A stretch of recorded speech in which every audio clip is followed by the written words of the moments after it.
ассалому алайкум ҳамдиёрони азиз. имрӯз дуюми сентябри соли 2023 мебошад ва мо қарор дорем дар хоҷагии деҳқонии муроҷоната шаҳри турсунзода ва роҳбари хоҷагӣ акаи Илҳом мебошанд ва устоди муҳтарам профессор Гулов Сайдалӣ ин боғро сарпарастӣ мекунанд, ва назорат мекунанд ки машварачии муҳими ҳамин боғи каломи бошад.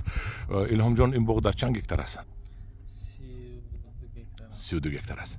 раҳмат.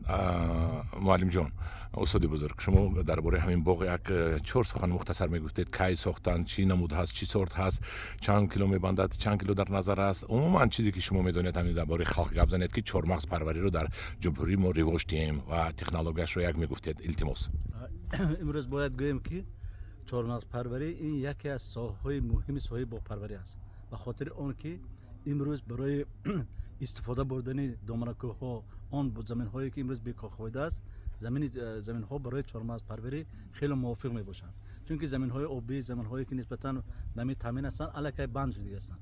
Дар оянда бояд мо ба ҳамин самте кор кунем ки заминҳои аз кишоварзӣ берунро ба заминҳои кишоварзӣ бадал кунем. Аз ин хотир яке аз tashabbuskori ҳамин самт ин хоҷагии муроҷианота мебошад ки бо роҳбарии хоҷагӣ имрӯз тавонистанд дар як доманакӯи водии Исор, ҷанубии доманакӯи водии Исор, дар замини лалмӣ боғҳои беҳтарини чормағз, олу, инҷо лаванда ва дигар намуди растаниҳоро парвариш карда истоданд ки ин барои Тоҷикистон як таҷрибаи нав ҳаст. Таҷрибаи нав будан дар он аст ки дар инҷо боғҳои интенсивии чормағз бунёд карда шудааст ки онҳо миёнақад мебошанд, ки асlan нави чандир ҳаст дар инҷо.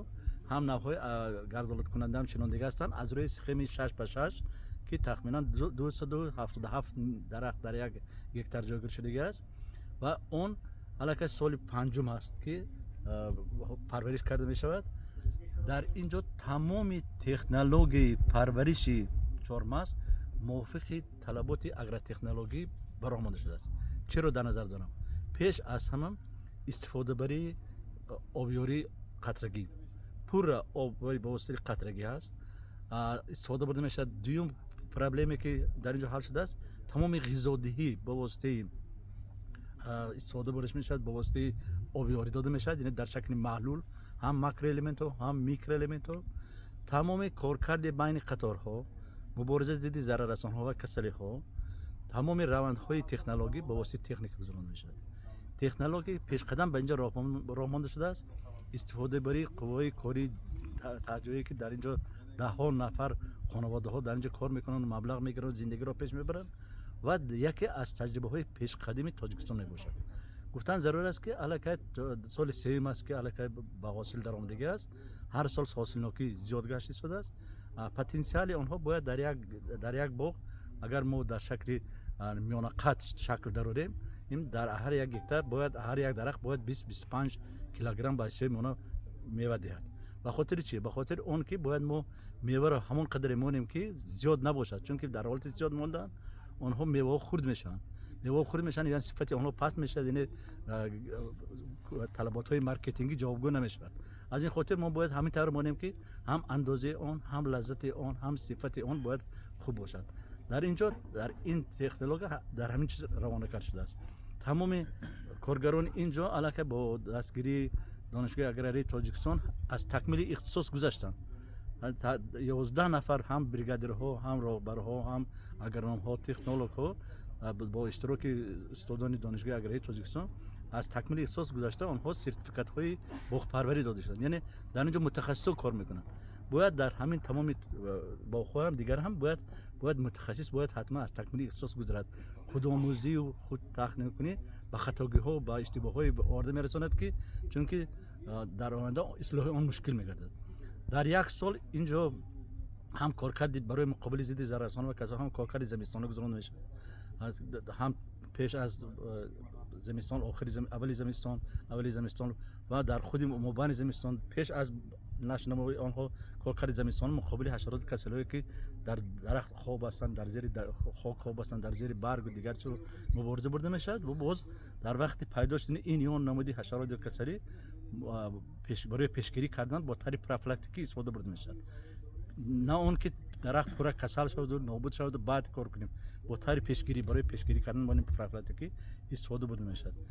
тамоми идораи худи идораи боғ бо таври онлайн ҳаст, яъне бо таври онлайнӣ бо воситаи компютер ҳар як коргар, ҳар як бригадир, ҳар як технолог кори худаш кардагиро бевосита нишон медиҳад, ҳар рӯзашаб ҳисобот медиҳад, аз марказ ва идора кар мешавад ки кадом равандҳои кори сипоришҳои нақшаи корӣ иҷро карда шудааст.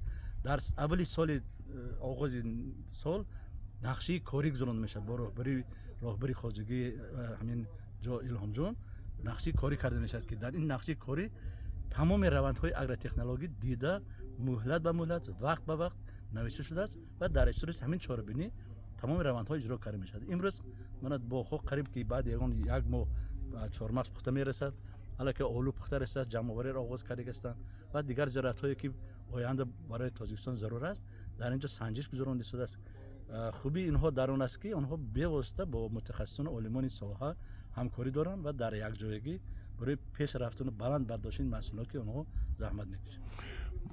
устоди бузург, шумо ҳамин гӯед ки тоҷикистониё кадом мехоҳад такмили ихтисос гузаронад, вай умуман дар донишгоҳи аграрӣ хондагӣ нест, вай чӣ хел омада омӯзиш гирад дар назди университет ягон курсҳо ҳаст, чӣ аст, аз куҷо фаҳмиданаш мумкин 1 моҳ аст, 2 моҳ аст, ҳаст меам хел гуфтан зарур аст ки дар назди донишгоҳи аграрии Тоҷикистон маркази такмили ихтисоси кормандони комплекси агросанъатӣ аст ки як муассисаи алоҳида дар назди донишгоҳ аст ки тамоми мутахассисон соҳаи ҳам соҳаи чорводорӣ, ҳам соҳаи растанипарварӣ, ҳам соҳаи боғу сабзавотпарварӣ кадом соҳаи бошанд агар муроҷиат кунанд дар асоси муроҷиати онҳо дар асоси шартномаи байни донишгоҳ баста шуда дар вақти кӯтоҳ метавонанд ки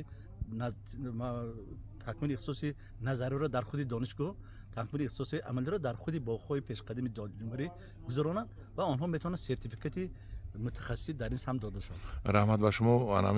ҳаминро халқ намедонист ки ҳамин мисол мегирем дар кадом қишлоқ аст ё ки боғ дорад ё ки дигар дорад, боғдорҳо намедонистанд мутахассисашонро дар куҷо дарс диҳанд. анакнун ҳозир мо фаҳмидем ки дар донишгоҳи аграрии Тоҷикистон ин курсҳо вуҷуд доштанд, омада ба ҳазур хонда мо омода ҳастем барои тайёр кардани мутахассис, чунки ин имкон медиҳад ки мо дар асоси технологияи замонавӣ корро барем, маҳсулноки дарахта баланд бардорем, сифатноки маҳсулот бардорем.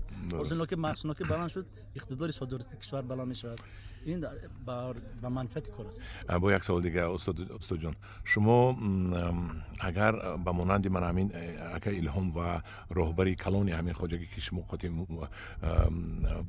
шумо муроҷиат кардан, шумо ба онҳо карда истодаед, агар дигар боғдорҳои калон ҳам муроҷиат кунанд, шумо тавсияҳои худро мо ҳеҷ вақт дариғ намедорем. дар ҳама вақт ҳоло омода ҳастем ки ҳамкорӣ кунед. устоди бузург, гӯед ки ман ҳамин оби қатрагӣ гуфтед. оби қатрагиро ман шлангро намебинам. ин ман ҳамин беқинаш нам шудагӣ. ин об аз куҷо омад? оби қатрагӣ мегӯед шумо? инҷо пурра оби қатрагӣ буд, пурра дар таркибаш об қатрагӣ буд. мо имсол барое ки фаҳмем ки меъёри обе ки дода истодем ба ҳамин ҷавобгоҳ аст барои ҳар як кас, мо гирифтем ҳамин оби қатрагиро рӯи замин баровардем ки кран мондига меъёри онро фаҳмем, чунки дар вақте ки дар зери замин аст, ҳар як дарахт чанд қатра чӣ қадар об хӯрдааст мо назорат карда наметавонем, чунки дар зери об ва мо намебинем. ин имкон дод ки мо намнокии онро назорат кунем ва сифати сабзиши онҳо беҳтар шуда. агар шумо боғ бинам гӯед, пурра боғ сабз аст, ягон ҷои зарду ягон камбудӣ надорад, чунки ҳамин дар асоси ҳамин таҷрибаи пешниҳодое ки мана бо мутахассисон ҳамкорӣ кардем, ин назарро пеш арсава мана санҷишро бевосита Илҳомҷон мегузаронам. ҳар як дарахт чанд литр об мехӯрад, кай мехӯрад, чунки дар ҳар як дарахт запис мекунед. дар ҳар як дарахт рақам монда шудааст, мана рақам монда шудааст, кадом бригада ҳаст, кадом бригада як рақами риади 150 ниҳол. ҳамин чанд дарахте ки дар боғ ҳаст ҳамаш дар, чунки мо донем ки дар кадом дарахт дар чӣ камбудӣ аст, чӣ ислоҳ мо кунем. дар ин вақт ислоҳи ин камбудӣ осон мешавад. мегӯем ки рақами ҳамин хел камбудӣ дорад, ҳамин рафта ислоҳ кунед, ё ин хел кари буред, ё ин ҷамъ кари гиред, ё ва ғайр. барои ҳамин ҳар як дарахт нишона дорад, рақам дорад.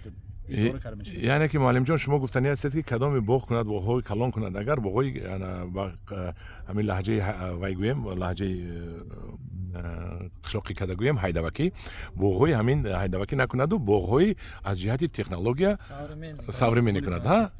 ҳозира замон мо бояд аз ҷамъият қафо намонем, аз- аз давлати дигар қафо намонем. бале туркия ва европа чунон Ҳама пешрафта аст пешрафтанд. мо чӣ камбудӣ дорем? Хоки иқлимо аз онҳо беҳтар аст, бадтар нест. Барои ҳамин ҳамин шароитҳо ҳаст. бисёр боғҳои дигар меравед, як қаравул дорад, як боғбон дорад. Дига ҳеч ки да як қаравул як боғбон дорад, баъд боғам вайрон шуд гуфта мешинад. на ҳосилдор мешавад, на Бале. бағайр аз он мо дар инҷо корҳои илмӣ ҳам мебарем. шумо корҳои корҳои илмӣ илмӣ тадқиқот мебарем, мушоҳидаҳои илмӣ мебарем ки оянда як тавсияномаҳои асоснок, илмӣ асоснок пешниҳод кунем ки на ин ки барои ин боғ барои ҷумҳурӣ фоиданок бошад. муаллимҷон, ба шумо як ҷаҳон ташаккур. Бинандагони гиромӣ, ҳозир ба мо хизмат карданд профессор Гулов Сайдалӣ, отчествотонро намедонам, Маъмурович, Гулов Сайдалӣ Маъмурович, профессори донишгоҳи илмҳои биологӣ оид ба ҳамин ҳамаи хоҷагии қишлоқ, яке аз муаллимҳои калони донишгоҳи аграрии Тоҷикистон, профессор Гулов Сайдалӣ Маъмурович ба мо ҳозир интервю доданд. дар бораи боғдорӣ ба онҳо як ҷаҳон ташаккур мегӯем. муаллимҷон, дастатон дар набинад, умри дароз бинед, ба халқи мо хизмат карда гардед. барори кор ба шумо. Илҳомҷон, ба шумо барори кор. ҳозир мо ба мо болои боғ бареду, ба мо вай чиз мобили электромобилатонро нишон диҳед. дар паноҳи худо бошед.